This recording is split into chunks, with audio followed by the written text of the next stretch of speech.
এটা একটা অপূর্ণ বিজয়। বা রাজনীতি এবং আইনের সম্বন্ধ সম্পর্কে জানেন না।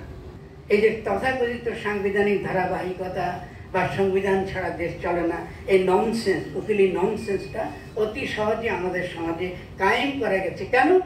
পুরনো সমস্ত আইন বাতিল হয়ে গেছে, তাকে বঙ্গোপসাগরে ফাঁসি দিতে হবে।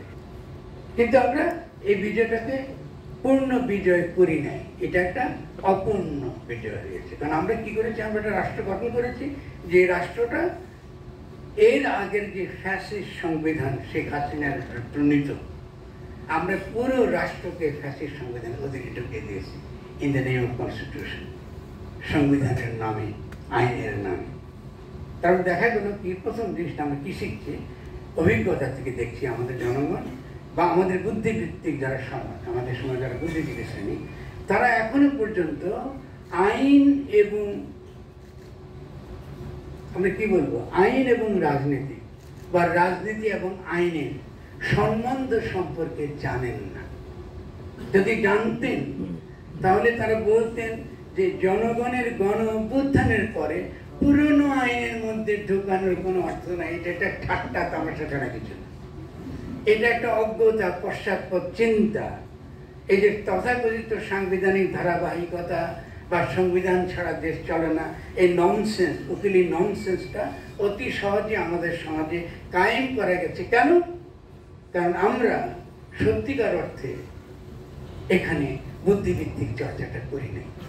যদি করতাম তাহলে আইন এবং কি রাজনীতির সম্বন্ধ, এটা আমাদের বুদ্ধিভিত্তিক মহলে অনেক আগে থেকে স্পষ্ট থাকতো, এবং আমাদের তরুণরা যারা এই গণ অভ্যুত্থানটা করেছে তারা বুঝতে পারত যে গণ অভ্যুত্থানের পরে তারা শপথ গ্রহণ করবে জনগণের কাছে, এবং তারা ক্ষমতায় যাবে একটা ঘোষণার মাধ্যমে, যেটাকে বলে প্রোক্লেমেশন, কোনো আইনের দ্বারা না, পুরনো সমস্ত আইন বাতিল হয়ে গেছে, তাকে বঙ্গোপসাগরে ফাঁসি দিতে হবে। কিন্তু এটা আমরা পারিনি।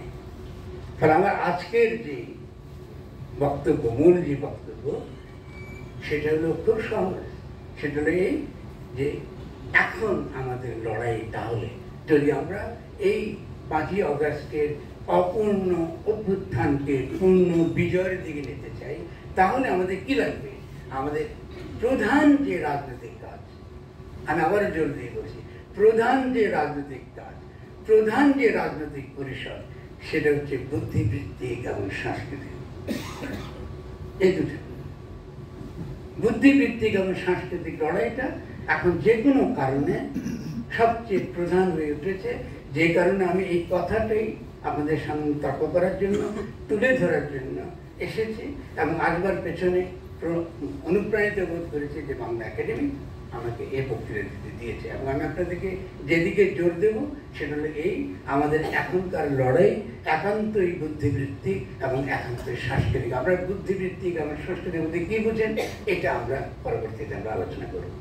এই আলোচনা করবার যে একটা বর্গ, যে কোনো একটা রাজনৈতিক বর্গ নিয়ে আমরা আলোচনা করতে পারি। সেটা যেমন আমি যেটাকে পছন্দ করেছি, এটার নাম হচ্ছে গণ অভিপ্রায়।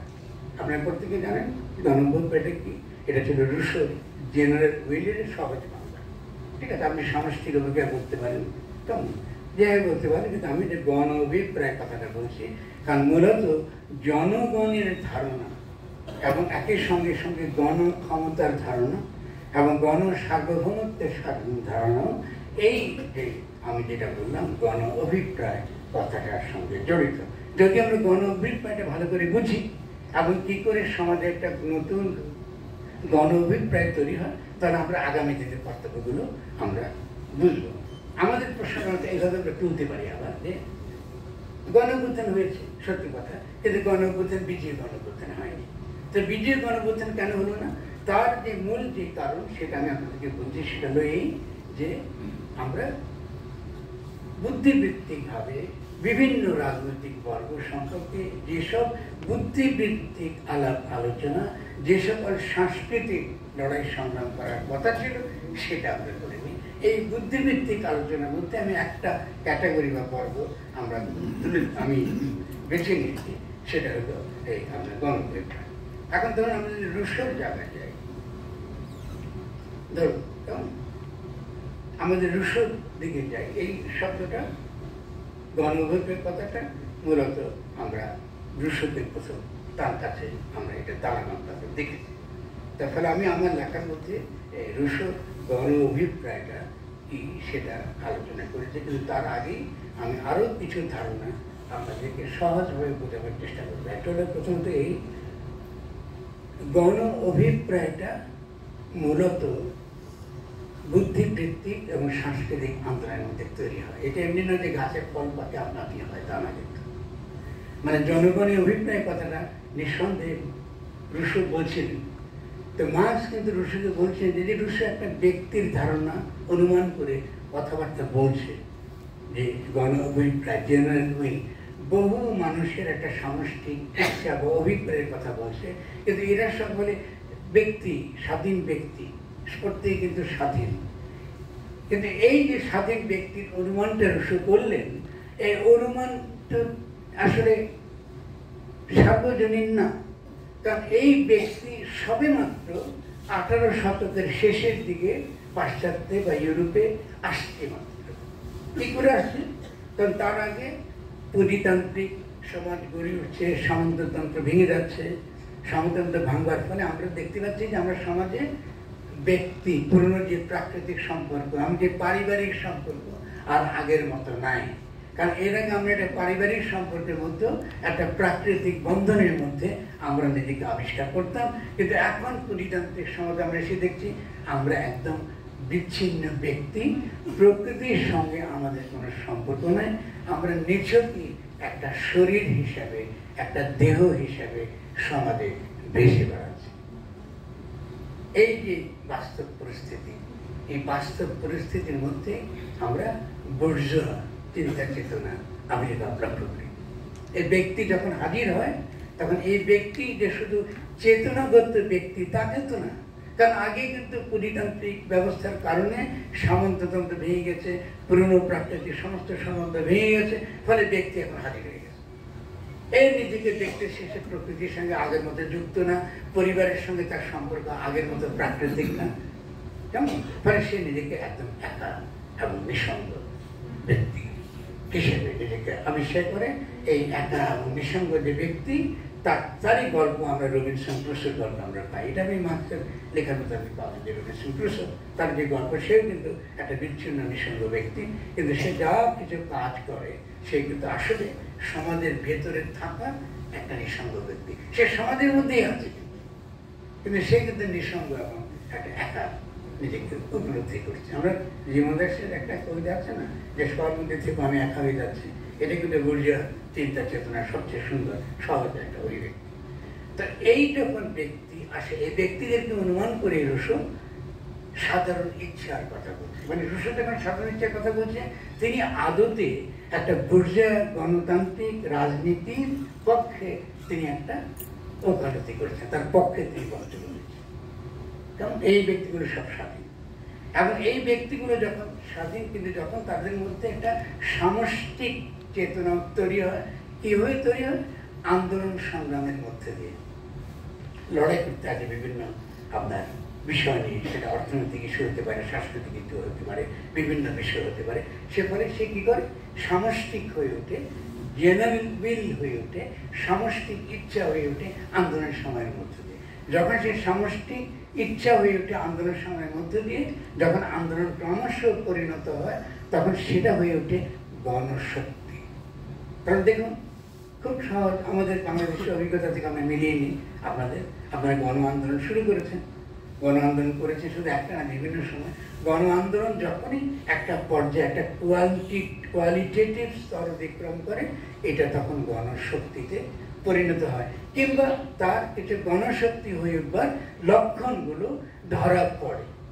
ধরুন আপনাদের যদি বলি যে এই যে আমাদের 5ই আগস্টের যে বিপ্লবটা আমরা করলাম, তাহলে এই যদি আমরা এটাকে এখন এই যে আমি যেভাবে রাজনৈতিক দার্শনিক পর্যালোচনা করছি, যদি তাকে বিচার করি, তাহলে এই গণ আন্দোলন গণশক্তিতে রূপান্তরিত হবার মুহূর্তগুলো কখন, এটা কিন্তু আমি ধরতে পারবো খুব সহজে। প্রথম মুহূর্ত ছিল যখন কোটা সংস্কারকে আমরা যখন বৈষম্য বিরোধী আন্দোলন বললাম, মানে একটা পার্টিকুলার আন্দোলনকে যখন আমরা একটা সার্বজনীন রূপ দেওয়ার চেষ্টা করি। এটা তারা সজ্ঞানী করেছেন কি অজ্ঞানী করেছেন এই তত্ত্ব বৃথা, এটা ইতিহাস। মানে ছাত্ররা সজ্ঞানে বা অজ্ঞানে যে কোনো কারণ হোক না কেন, তারা কি বলেছে, কোটা বিরোধী আন্দোলন আকার যে আন্দোলনটা করতো, জনগণ এই আন্দোলনের সঙ্গে সম্পৃক্ত হতো না। এক নম্বর, এটা একটা গুরুত্বপূর্ণ মুহূর্ত। দ্বিতীয় গুরুত্বপূর্ণ মুহূর্তটা কি ছিল? দ্বিতীয় গুরুত্বপূর্ণ মুহূর্তটা ছিল যখন শেখ হাসিনা রাজাকার বলল। কি হয়েছে তাতে? রাজাকার বলে এমন কি সমস্যা? এত তো রাখবার তো কিছু নেই। কিন্তু আমরা লক্ষ্য করলাম অদ্ভুত, এই প্রথম আপনি তাকে আপনার ডিগনিটি, আপনার মর্যাদা, ব্যক্তির মর্যাদাকে হানি করেছে, সেই হিসেবে আপনি রিয়েক্ট করবেন। এটা দ্বিতীয় মুহূর্ত। এই মুহূর্তের দ্বারা আপনি অতি সহজে বুঝতে পারবেন যে বাংলাদেশে একটা বুর্জোয়া গণতান্ত্রিক বিপ্লবের উপাদানগুলো তৈরি হয়ে যাচ্ছে। যে আমি ব্যক্তির স্বাধীনতা এর আগে ছিল, আমাদের সমাজে ব্যক্তির স্বাধীনতা ছিল, সে সমাজ বিচ্ছিন্ন ব্যক্তি স্বাধীন হিসেবে দেখত নিজেকে, সে সমাজের বাইরে স্বাধীন।